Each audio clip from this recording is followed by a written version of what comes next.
I'm Matt Donnelly, and this is Fantasy Football Quick Hits. Today, we're going to do something a little bit different. I need to get a little bit more runtime in these videos for YouTube's SEA, whatever SEO algorithm to pick everything up. So I'm going to give you my guys for every round of the 2026 Fantasy Football Draft. That's right. We're going to create the perfect Fantasy Football Draft rounds 1 through 12. These aren't necessarily the players that I have ranked the highest at every position. These are the players where I look at their ADP, look at the opportunity, look at the talent, and say, hey, at that price, give me that player.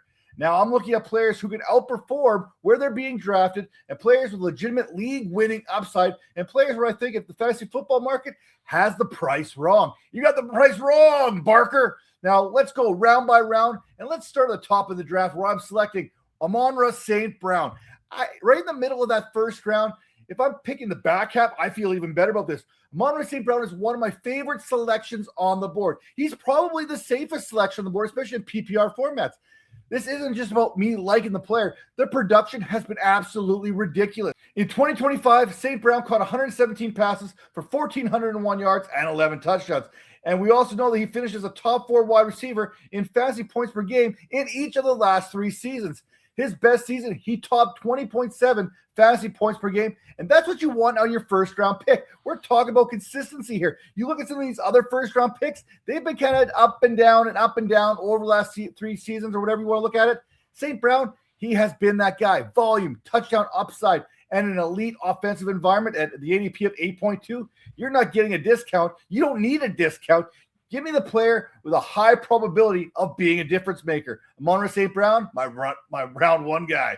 Round 2, how about Chase Brown? This may be my favorite pick of the entire video. I don't know why. ADP is at 15.4. And when we take a look at him, he's like an RB6 when you take a look at Dwayne McFarland's utilization score from last season. And he finishes RB8 in fantasy points per game. We kind of got off to a slow start with him, but he came on strong. And he more than made up for it, especially in the fantasy playoffs. Now, his usage is a high-level situations was particularly impressive, including a 63% designed rush rate in the red zone, which ranks 6th amongst running backs. And here's the thing I really like. It's not just a simple bet on the talent here. It's a bet on the role. Brown has already established himself as a legit featured back, and when Joe Burrow was unavailable last season, Brown still averaged 5.7 targets per game. That's huge because the receiving work gives you a floor to work with, and the Cincinnati offense gives you a ceiling. At pick 15, I'm willing to bet on Chase Brown continuing to operate as one of the most fantasy-friendly backs in football. That's my round 2 pick. Round 3, hey, we are swinging from upside. I feel good about the first 2 picks. Good, safe options. How about with an ADP of 29.4, we go for Malik Neighbors. Malik Neighbors, we already know what that talent looks like. And because of the injury, because of the rehab and everything else, we have a baked-in safety net when we take a look at this. I mean, go back to Neighbors' rookie season. He caught 109 passes. He had an absurd amount of targets. I think it was 170, 1,204 receiving yards, 7 touchdowns, and he did this in 15 games. That is a lead target earning opportunity. And look at the Giants. There's no one there to catch passes. I mean, Malachi Fields, maybe. I mean, Darius Slayton's still there to a degree. I mean, Isaiah Likely, I guess, could earn some of those targets. We're not talking about a player who's entering the season healthy necessarily and being one of the biggest risers in fantasy football. We're talking about Neighbors moving all the way up to wide receiver 7 in training camp reports alone. I mean, we don't have that clean bill of health, but everything we see on the X, on the social medias, whatever it happens to be, he's looking pretty darn good. I don't even think you're paying anywhere near his ceiling here. You're paying for a player who could legitimately finish as a top 3, 4, 5 wide receiver in fantasy. That's the upside here I want in round number 3. Round number 4, I want an opportunity. Quinshon Judkins, ADP 46.2. Judkins quickly emerged as Cleveland's lead back last season, despite missing week 1 and having a very limited training camp preparation. Of note, Judkins finished with a 7.5% target share, which puts a little bit of concern in his profile, but that's also why we get this price here. That's why the price is baked the way it is. We're not drafting him like he's going to be Christian McCaffrey and have that level of receiving. We're betting on the rushing workload. We're betting on the Cleveland Browns not being able to throw the ball very good. We take a look at some projections here across the board. We're looking at an average of like 245 carries, 980 to 1,000 rushing yards, 7 touchdowns, sprinkling 25 to 30 receptions. Hey, I'll take that in round number 4. Again, I'm betting on the talent and I'm betting on the workload. Round number 5, ADP of 53. Give me some DJ Moore for that bounce back. Hey, we're going to bounce back with DJ Moore after an ugly 2025 season. He had 50 receptions, 682 yards, and he averages 5 targets per game. When we take a look at it, those are all basically career lows. So if we take a look at his 1.23 yards per route run, that ranked 88th amongst 170 qualified wide receivers. Now he's in Buffalo. The script has flipped, so to speak. Allen ain't no Caleb Williams. We're talking one of the more accurate passers in the league. The equation has completely changed. Moore, he's only 29, and we've already seen what happens when he gets quality quarterback play. Go back to 2023. I mean, Moore was one of the best guys in the entire league. 96 receptions, 1,364 yards, 8 touchdowns. He finished as the wide receiver 9 in PPR scoring. So at pick 53, I'm not drafting last year's DJ Moore. I'm drafting the possibility that Josh Allen can unlock the version of DJ Moore that we've already seen. Now, round 6, how about we look at our tight end spot? Pick with an ADP of 70.4, Sam LaPorta is the classic buy the dip pick. I mean, people remember Sam LaPorta's disappointing sophomore season and the injuries of 2025, but let's remember what he did as a rookie, and he did the league dirty. 86 catches, 889 yards, 10 tutties. He was the tight end 3, finishing with 14.1 fantasy points per game. Last season, despite missing 8 games with a back injury, LaPorta averaged 54.3 receiving yards per game across the board in the 9 games he played. 40 receptions, 489 yards, 3 touchdowns. Now, when we take a look at all the tight ends here, he led them all in receiving yards after the catch over that stretch.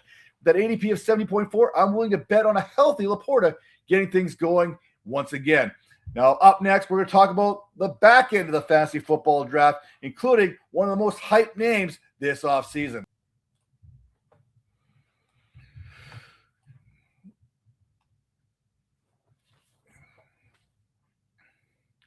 You can't turn anywhere in the fantasy football streets or X and social media without hearing Parker Washington's name, and yet his ADP is still just 75.6, which puts him right around that 7th round. This is probably one of the best breakout wide receivers on everybody's list. This is no secret. Washington, he nearly doubled his previous 2 seasons combined with 847 receiving yards in 2025. The underlying numbers are even more exciting. He averaged 14.6 yards per reception, 4.6 yards after the catch per reception, and 12.5 yards average depth of target.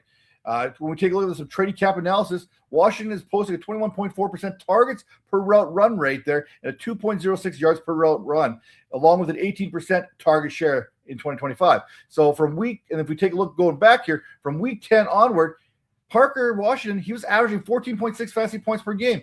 Hey, considering where he's going is by wide receiver 3, wide receiver 4, wide receiver 2 upside, I want as much exposure of Parker Washington as I can get.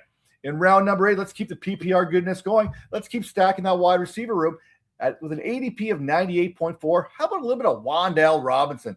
Now, he may be boring, but he's extremely useful.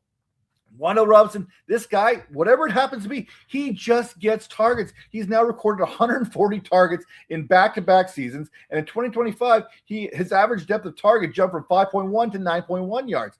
That increased his air yards from 40 to 74, and he finished 2025 with a career best 13.5 fantasy points per game in PPR formats. Now he's back with Brian Dable in Tennessee, and I picked 98. Give me the wide receiver who's already demonstrated that he can command volume. We don't have a true alpha established. We believe it's going to be Carnell Tate. Calvin Ridley ain't the guy. L.G. Manor's not the guy. Jerry Dyke, he's what he happens to be. I mean, Wan'Dale Robinson working on the slot with Cam Ward. Cam Ward is one of the more, how do I put this? Going back to Cam Moore's college years at Washington State and Miami, he seemed to have a very good factuation with the slot receiver. Now, speaking of slot receivers, let's keep ourselves down in the south there, head towards Tampa Bay and take a look at Chris Godwin with an ADP of 100.8. Again, one of the better values in the entire draft. Chris Godwin, he had a terrible 2025 season statistically, 33 receptions, 360 yards, 2 touchdowns, 9 games. But that's exactly why we're getting him where we're getting him. If you remember, he's one of the more underpriced receivers on the board. And now with Mike Evans gone, that is creating a massive amount of availability of the target opportunities here, including a 23% target share and a 35% end zone share that from Evans from last season. Even though Evans didn't play a whole lot, he still commanded the ball. Now, let's not forget what Goddard was able to do before the injuries. Go back to 2024. Before getting hurt, he was so productive that he was second only to Jamar Chase in points per game at the time of his injury. And at pick 100, hey, I'm more than happy to bet on a rebound.